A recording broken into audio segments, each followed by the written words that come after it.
Hello, bonjour, ni hao. My name is Stephanie Lin.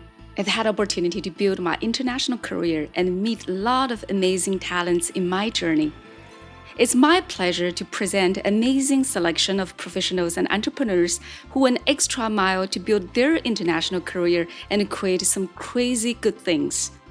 I hope their work and hard-earned wisdom will help you learn, connect, and live the best of your lives. Come join us at www.stephenlinmeet.com to get additional tips that we won't share anywhere else. Let's begin the journey.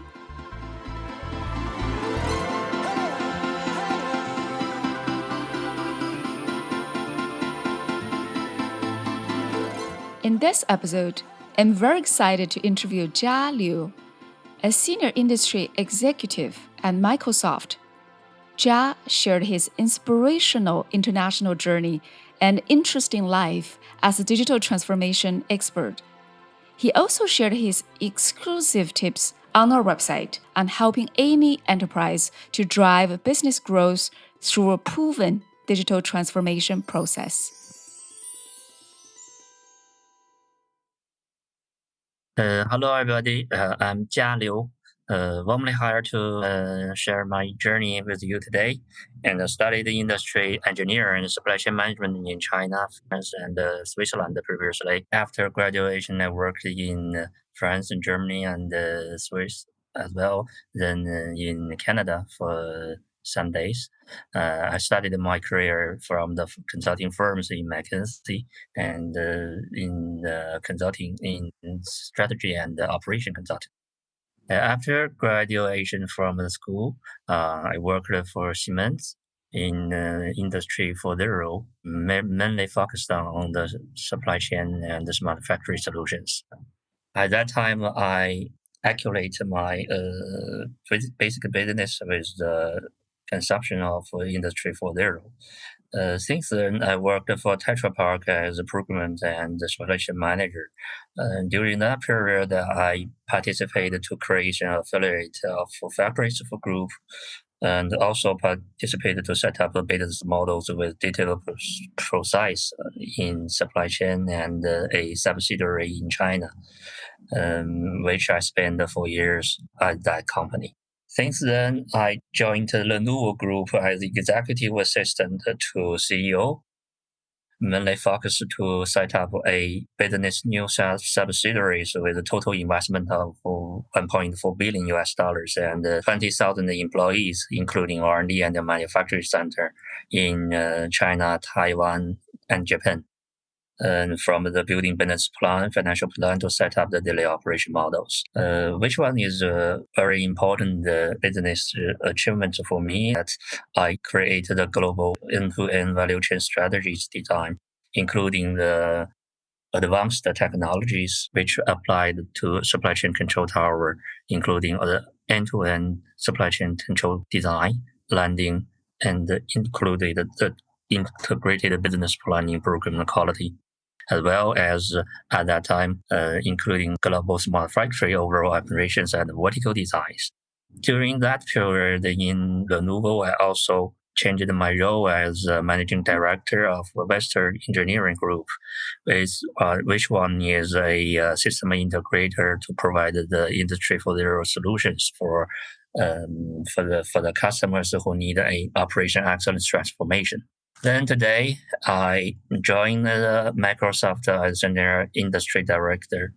My role is mostly focused on the manufacturing industry strategy and solution design, working as a key POA and the point of view and the go-to-market representative with C-level pursuit for some key accounts of Microsoft. As well, at the same time, I worked as a World Economic Forum Global Lighthouse Enterprise Council to provide the digital transformation strategy design for the customers who need some help. From another point of view, I'm working with the ecosystem and to recruit, training, and develop them to join the Microsoft ecosystem to help our customers to achieve the digital transformation ambitions. Hi, Jia. You've been to many parts of the world and have more than 15 years of global experience. So, what motivated you to travel around the world and build an international career? Since when I was a junior student, I'm interested in the different cultures around the world, and we thought the globalization plays very important for the near futures. That's why I'm interested to study abroad to broaden my vision around the world, not only for Chinese market, but also to make the bridge between China and the global market. And we found the industry in the manufacturing, especially in the manufacturing industry, the European and the Western world had a very solid experience and history. And in China, we are improving and ongoing to improvement, but very quick. So making the bridge between the Chinese companies to go global and the global companies to go China could be a very interesting topic and job for me. That's why I'm going abroad and seeking the experience and then making the bridge together, the two parts. You spend, an extensive amount of time in China, France, Switzerland, and Canada. How did you choose a location for work and life? Do you have specific criteria? No, actually, when I moved a lot, at that time I'm a single man. So what I'm focused is much more on the jobs. Today, when I was married, I'm very caring about the working life balance. That's also in the big company side, the Lenovo and the Microsoft.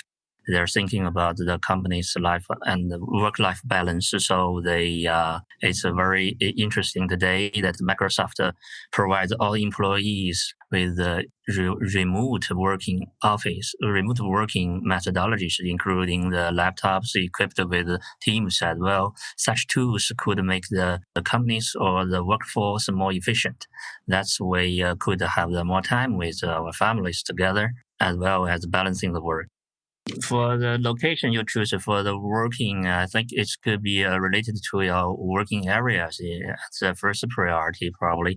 For example, when I worked in the supply chain field and today in the digital transformation field, I'm looking for the different experts connectivities.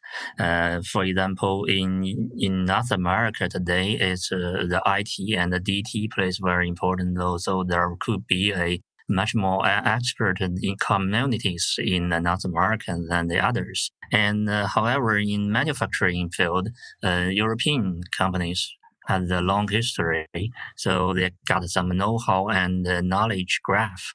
We say today term as knowledge graph in industries. That could be with the tendency and the digital transformation. Digital transformation could be defined as a kind of an innovation, which means that nobody knows what the future is. So to make the combination of the industry know-how and the IT or the innovation, could be very interesting in such a field. That's why I choose the Canada as a kind of a place to work because they in Montreal is French speaking and English speaking. It's all styles mixed together. Where has the best AI expert in Montreal and near to Boston. Also, where has much more European people working there from industry, manufacturing industry especially. So it could be a good place to make the innovation. And from another point of view, in China, it's very good market opportunities. In China, it developed so fast and very vivid than the European and the Western world. So when we got some innovation solutions in the design field, and it could be very fast and good practice in China to make it bigger and roll out. That's why we needed to considering what the field you are working in and find a balance between the pilot and the rollout. Yeah, so that's very interesting. So you travel, from places to places, but how did you build your network when moving to a new place? It's easier for the first two places because, for example, China is the place where I'm birth, so where I was birth. So it could be easier with your parent to leverage your parents' network and your schoolmates from the growth. And another point in France where I was in school, I was at school, so it could be easier with build your connection at school and based on the school alumni. That's a good point. And when you worked in a company, to join the professional network is very important. For example, I'm the member of three professional members in European, in Chinese, in China, and in Canada. So it could be help you to build your professional networks. For example, I'm chartered purchase and supply chain professionals, which is the Canadian Professional Association, which helps us to broaden your professional networks in supply chain and manufacturing field when I was in Canada. Besides that, it's a coincidence that I made my internship in Alcan, who is a very big company in Canada and located in Montreal. At that time, I made my internship there and know somebody at the first before I moved to Canada. So broaden to draw a conclusion to broaden your network from your professional network, schoolmates, alumni, and your network from the especially from the professional association, and today from the internet, such as LinkedIn, could be a very important and useful tools. And when people go to a new place, a lot of them don't have many connections there and have to face many challenges, including language barrier. In your opinion, what's the best way for international professionals to stand out from the crowd? For me, when I choose the France and the Canada, before joining such countries under the program, I have already consisted of language barriers and a cultural shock as well. So when you at school, it could be easier and to give you some time to make the improvement of your language and to understand what's the culture shock from your classmates. However, if the professional moves or immigrates to a new country, for example, in Canada, in Montreal, we met somebody from other countries directly, and they have no experience for the foreign languages and the working experience, that could be a very challenging for them at the first. Then to integrate it with the local people, to join some communities in local and search some activities could be very helpful. In Canada, or in Montreal, could be very helpful for to seeking the help from immigration association, which helps you very well. But for some countries, such as non-immigrated countries, it could be much more leverage on your searching abilities, for example. You are fluent in English, French, and Mandarin. Wow, German, and too. Wow, so I'm so amazed. I know mastering language is not easy. How did you learn all these languages in a short period of time? Actually, it's not in a short period. It takes a long time. Yes, but for me, it's a little bit different because when I was in school, I choose. I like to learn foreign language and foreign cultures when I was a child, so it could be an interest at the beginning. Then I choose France. France is romantic and very rationalized country. So not only because of its business in arts, but also its state of engineering and technologies, it could be very strong. So I choose a kind of engineering program in France. And at the same time, I'm rolling out the different countries to study in German areas. So that's where I studied a little bit German at the same time. Also, after the graduation, I worked in Germany for Siemens, where most of the people could speak English, and we learned a little bit and got the training in the company with a different German style. So that could be my opportunity to grasp the languages in the environment. So immerse language environment could be And I think it's very helpful and strong and important to you to learn quicker English or the language, foreign language abilities. Speaking multiple languages definitely facilitates cross-cultural communications and brings opportunities. That's probably why you get assigned to a lot of global roles. So how do you manage your busy schedules? Do you have a specific daily routine? When I work in consulting firm, you have to manage so tightly your schedule every day. Right now, I work in the field, in the manufacturing field, and for example, the different roles plays, you have different schedules. And when you're in the operational level, you are more focused on the daily job. That could be much more routine. And when you're in the management level, you are much more focused on the innovation and the team management, which could be except the regular meeting with your team member and the boss, much more focused on your continuous learning, and which could be bring you much more innovation. That's a kind of focus point different in my business schedules. So I will meet different people from the field, from the industry expert, from consulting firms, also as well from your competitors. So this will broaden your vision and give you insights how to innovate your business. That's a different schedules for different levels. And what do you do, in the first hour after waking up? Driving the car. driving the car on the way to come to the office.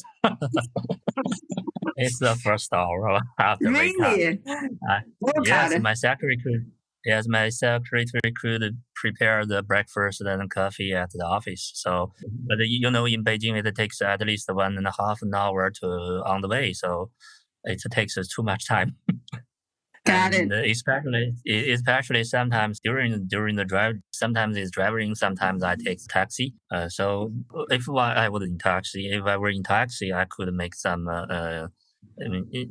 That means that I will get some urgent meeting.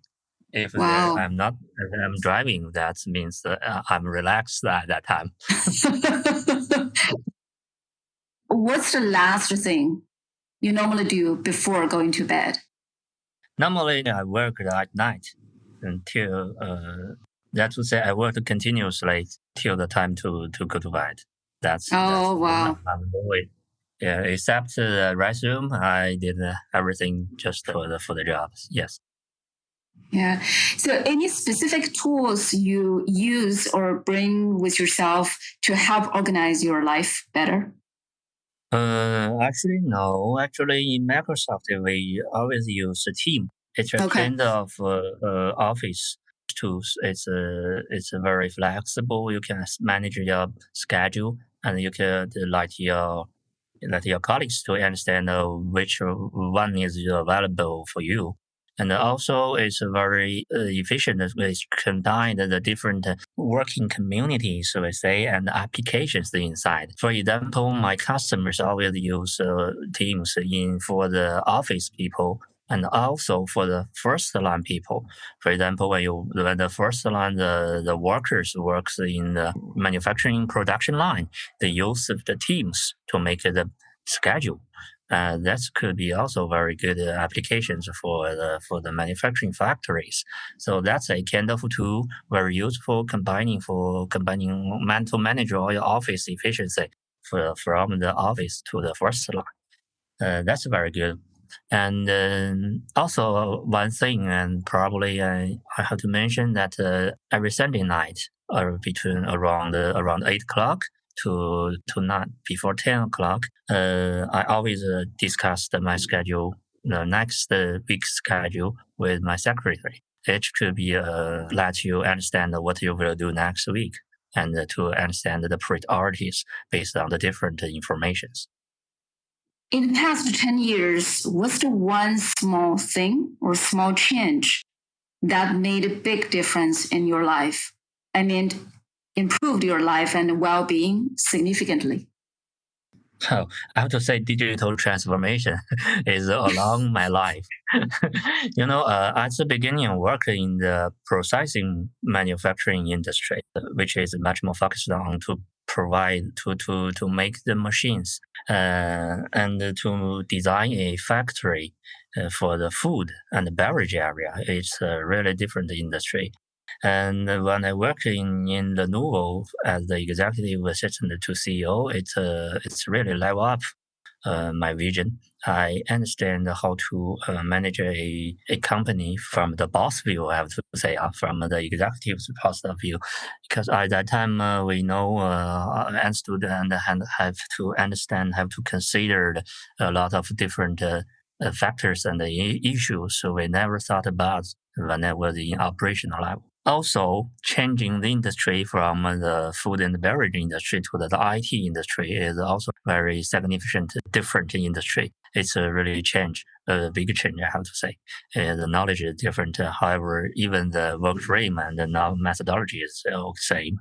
So that's and also today, worked in Microsoft for digital transformation solution, which brings me a lot of new solutions combining the business values, which also need my previous experience in industry and in IT. So that could be my life journey along with the digital transformation. Your favorite quote? Life is like a box of chocolates. You never know what you're going to get. What's the book you've gifted the most? Or your favorite book, for the past 5 years? Past 5 years, I'm always reading the book in my professional field. For example, it's a very famous book named Digital Transformation Secret, written by Satya, the CEO of Microsoft. This one is a really good book, and Satya tells us a story how Microsoft transformed its own. It's a really good story because 5 years ago, the price of Microsoft share is decreasing. It's around $90 per share. However, in 5 years today, the price of a stock share in Microsoft is around 220. So it's increased to 3 times, I would say 2 times. So it's a really good job for Satya to make the digital transformation. Last question. What are the most important things you want people to remember about you? So your elevator pitch. I think find a good industry and interest point, study it well and prepare it well, and leverage every expert's experience to find a kind of your own way. It's your own business value, which is very important for everybody, and it's my experience, I think. What a journey! Thanks for listening. If you like the show, please subscribe on Apple Podcast, Google Podcast, Spotify, or anywhere you listen to the podcast, and share it with your friends, as helping each other and growing together is just so much fun. Head to www.stephanielinme.com for additional tips and info. Remember, play the long game and be great every day. Bye, ciao, 下次见。